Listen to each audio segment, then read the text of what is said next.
नमस्कार दोस्तों, आज हम बात करेंगे मौर्योत्तर काल। मौर्योत्तर काल के दो भाग हैं। एक पहला, जब मौर्यों के पतन के बाद, मौर्य वंश के पतन के बाद भारत में समानांतर भारतीय राजाओं की सत्ता स्थापित हुई। दूसरा, उसमें जो कि विदेशी आक्रमण हुए। इन दो भागों के बीच में जो समानांतर सत्ता चलती रही, इन्हीं सब चीजों की हम आज बात करेंगे। और मौर्योत्तर काल की जानकारी हमें किन चीजों से हुई उसकी भी बात करेंगे, और किन किन राजाओं ने मौर्योत्तर काल के बाद भारत में राज्य किया, इन सब चीजों की बात होगी।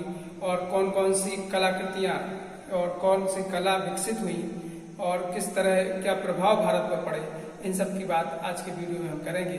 तो आइए देखते हैं मौर्योत्तर काल भाग 1। तो मौर्य वंश के पतन के बाद तथा गुप्त वंश की शुरुआत से पहले जो 5 शताब्दियां बीती, इस बीच के समय में जो 5 शताब्दियां बीती, उनमें राजनीतिक गतिविधियां बड़ी तेजी से घटित हुई और सत्ता का मुख्य केंद्र गंगा की घाटी में आ गया। इसके बाद देश के उत्तरी पश्चिमी भाग पर विदेशी आक्रमण हुए।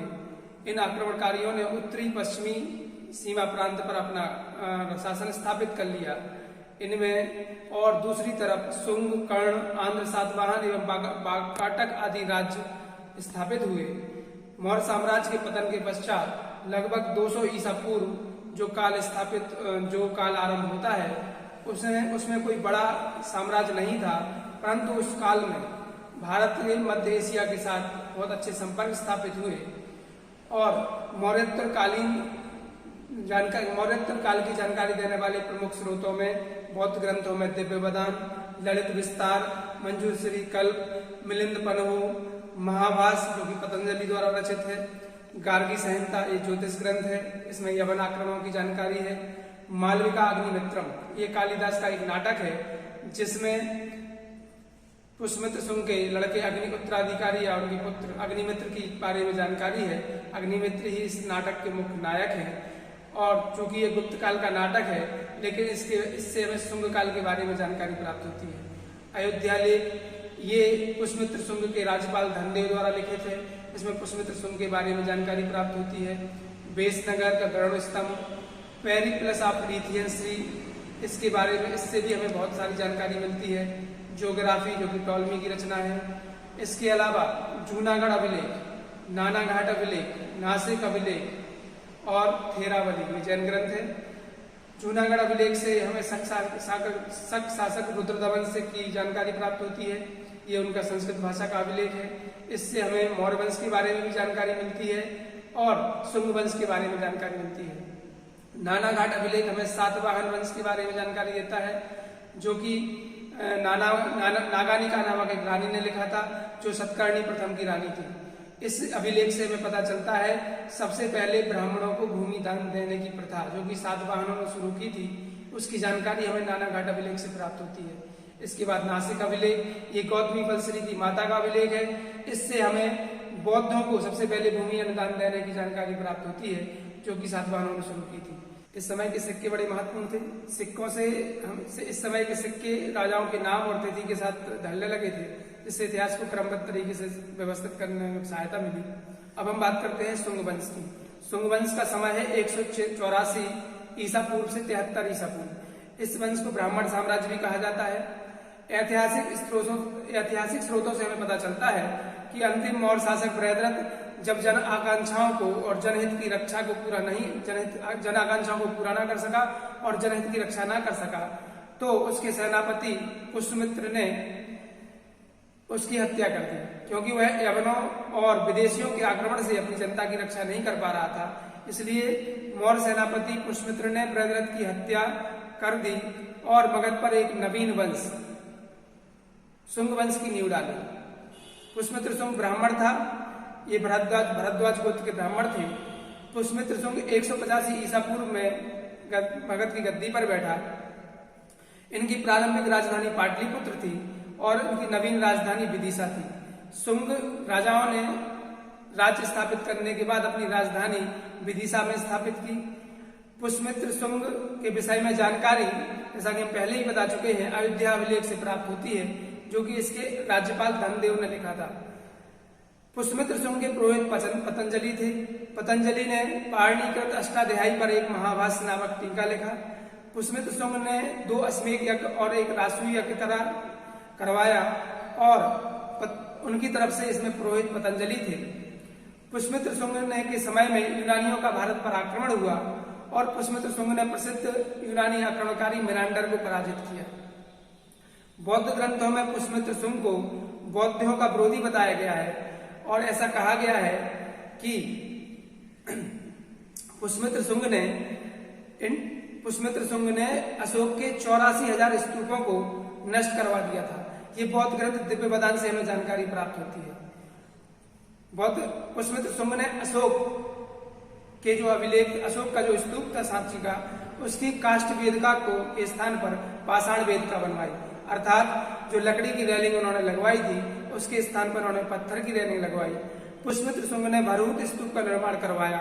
पुष्यमित्र शुंग ने, जो कि सतना के पास स्थित है, इसकी 1873 में इसकी खोज अलेक्जेंडर कनिंघम ने की थी। पुष्यमित्र का उत्तराधिकारी अग्निमित्र हुआ। अग्निमित्र के बाद वसुमित्र शासक बना, उसके बाद ब्रजमित्र, फिर भागवत जो कि इस वंश का 9वां शासक था। इसी के दरबार में होलियोडोरस एक यवन राजदूत था जो आया था, जिसने भागवत धर्म ग्रहण किया और विदिशा बेसनगर में गरुड़ स्तंभ की स्थापना की। इसके बाद राजा देवहूति हुआ।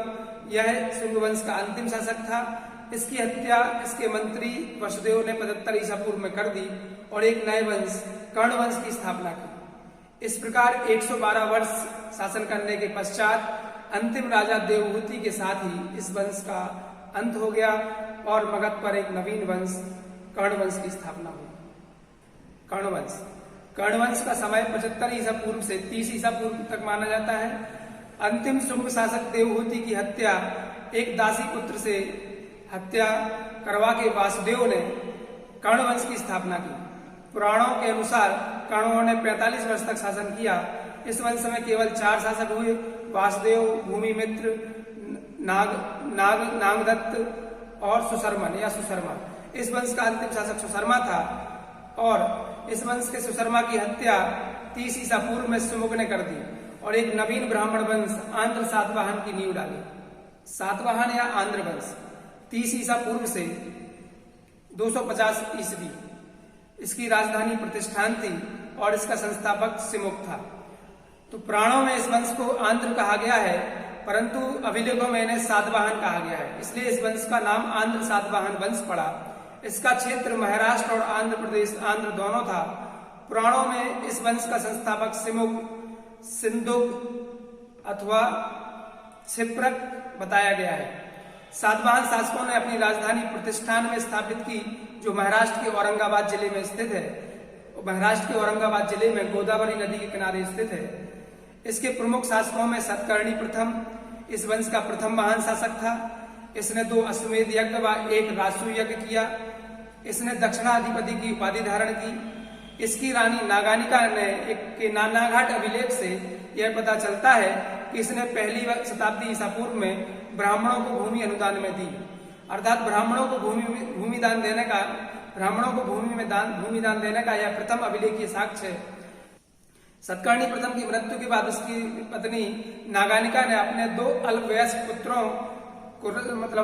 पुत्रों को उस गद्दी पर बैठाकर स्वयं शासन की बागडोर संभाली। इसके बाद बीच में ये वंश अंधकार में चला जाता है, लेकिन इसी अंधकार युग में हाल नामक एक प्रसिद्ध राजा होता है जो बड़ा विद्वान था। इसने गाथा सप्तशती नामक प्रसिद्ध पुस्तक लिखी। हाल के दरबार में अनेक विद्वान निवास करते थे, जिसमें सरवर्मन नामक विद्वान था जिसने कातंत्र नामक ग्रंथ लिखा। इसके अलावा गुणाढ़ भी इनके दरबार में रहते थे हाल के, जिसने व्रत कथा कोश नामक ग्रंथ की रचना की। इसके बाद हाल के बाद गौतमीपुत्र सतकर्णी राजा हुए। इनका समय 106 से 130 ईस्वी माना जाता है। यह सातवाहन वंश का सबसे प्रसिद्ध शासक था, अर्थात गौतमीपुत्र सतकर्णी सातवाहन वंश का सबसे प्रसिद्ध शासक था। इसके काल में सातवाहनों का अंधकार युग समाप्त हो गया और उनकी शक्ति का सातवाहनों की शक्ति का पुनरुद्धार कहा जाता है। इसने फिर से उनकी शक्तियों को बढ़ाया और उनकी शक्ति को प्रतिष्ठित किया और इसकी माता का एक नासिक अभिलेख प्राप्त होता है। उस अभिलेख से हमें यह पता चलता है कि इन्होंने बौद्धों को भूमि अनुदान में दी, अर्थात बौद्धों को भूमि में अनुदान देने का यह नासिक अभिलेख प्रथम अभिलेख की साक्ष्य है। इसके बाद वशिष्ठी पुत्र पुलिमावी राजा हुए, इसके बाद सुमुख सतकर्णी, फिर यज्ञश्री सतकर्णी राजा हुए। सातवाहनों की राजकीय भाषा प्राकृत एवं लिपि ब्राह्मी थी। सातवाहन समाज मात्र सत्तात्मक था, क्योंकि इसके राजाओं के नाम उनकी माताओं पर के नाम से शुरू होते थे, लेकिन राजकुल पुत्र सत्तात्मक था, क्योंकि प्रजा का जो राजा बनने का उत्तराधिकारी वो पुत्र ही होता था। सातवाहन शासकों ने चांदी, तांबे, शीशे, कोटीन और कांसे के सिक्के चलाए। शीशे के सिक्के सबसे पहले सातवाहन शासकों ने जारी किए। सातवाहन राजाओं के शासनकाल में ही मूर्ति कला की अमरावती कला शैली का विकास हुआ। इस शैली के अंतर्गत सफेद संगमरमर से बना अमरावती का प्रसिद्ध स्तूप बड़ा ही इस काल की प्रसिद्ध कलाकृति है। सातवाहन शासकों की महत्वपूर्ण कृतियां हैं काले का चैत्य, अजंता एवं एलोरा की गुफाओं का निर्माण। सातवाहनों का पूरा इतिहास उनके अभिलेखों के आधार पर लिखा गया है। भरूत स्तूप से हमें एक जानकारी, जो कि पुष्मित शुंग का नासिक के पास स्थित अभिलेख है भरूत स्तूप, इससे हमें यह जानकारी प्राप्त होती है कि पुष्मित शुंग ने वैदिक धर्म को अपना राजधर्म बनाया और पाली के स्थान पर संस्कृत को अपनी राजभाषा बनाया। इसके बाद कलिंग का चेदी वंश या महावेदवाहन वंश भी बड़ा प्रसिद्ध वंश था उस समय मौर्योत्तर काल में। इस वंश का संस्थापक महावेदवाहन था। अशोक की मृत्यु के बाद कलिंग पुनः स्वतंत्र हो गया। इस वंश की जानकारी हमें हाथी गुम्फा अभिलेख से प्राप्त होती है। इस वंश का सबसे प्रतापी शासक खारवेल था, जो कि पूरे चेदी वंश का सबसे प्रतापी और महान राजा था। खारवेल ने भुवनेश्वर के पास उदयगिरी के पहाड़ी पर हाथी गुम्फा नामक अभिलेख खुदवाया। यह अभिलेख प्राकृत भाषा में है। इस अभिलेख से हमें बहुत सारी जानकारियां प्राप्त होती हैं। यह उन जानकारियों में से प्रमुख जानकारी निम्नलिखित हैं। हाथी गुम्फा अभिलेख तिथि रहित अभिलेख है। हाथी गुम्फा अभिलेख से हमें जानकारी प्राप्त होती है कि 28 ईसा पूर्व में खारवेल का राज्याभिषेक हुआ तो उसने कलिंगाधिपति की उपाधि धारण की और कलिंग चक्रवर्ती की उपाधि धारण की। महापतन नंद द्वारा कलिंग में नहर खुदवाने का उल्लेख इसमें है, अतः नहरों की जानकारी देने वाला यह प्रथम अभिलेखीय साक्ष्य है। इसके अलावा हाथी गुम्फा अभिलेख में यही बताया गया है कि खारवेल ने नहर का विस्तार तोसली से कलिंग तक करवाया। नंदों की जानकारी भी हमें इससे प्राप्त होती है, अतः नंदों की जानकारी देने वाला प्रथम अभिलेख हाथी गुम्फा अभिलेख है। हाथी गुम्फा अभिलेख से हमें जनगणना कराए जाने की जानकारी प्राप्त होती है, अतः जनगणना का प्रथम अभिलेख ही साक्ष्य हाथी गुम्फा अभिलेख है। इसके अलावा इस अभिलेख से जैन भिक्षुओं को ग्राम दान में दिए जाने का उल्लेख है। यह प्रथम अभिलेख ही साक्ष्य है जिसमें जैन लोगों को ग्राम दान में दिए जाने का उल्लेख किया गया है, क्योंकि खारवेल जो था वह जैन मत को मानने वाला था और कलिंग के अधिकांश शासक जैन धर्म के पोषक थे, इसलिए जैन भिक्षुओं को ग्राम दान में दिए जाने का उल्लेख हमें हाथी गुम्फा अभिलेख से प्राप्त होता है।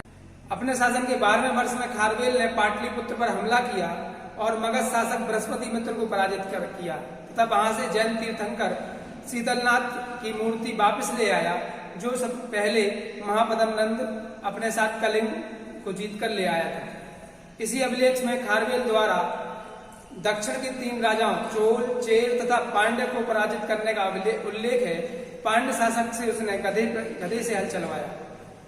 सर्वप्रथम भारतवर्ष का उल्लेख हाथी गुम्फा अभिलेख में है। खारवेल जैन धर्म को मानता था। इन सारी चीजों की जानकारी हमें हाथी गुम्फा अभिलेख से प्राप्त होती है। बाकाटक वंश बाकाटक वंश का संस्थापक बिंद शक्ति था।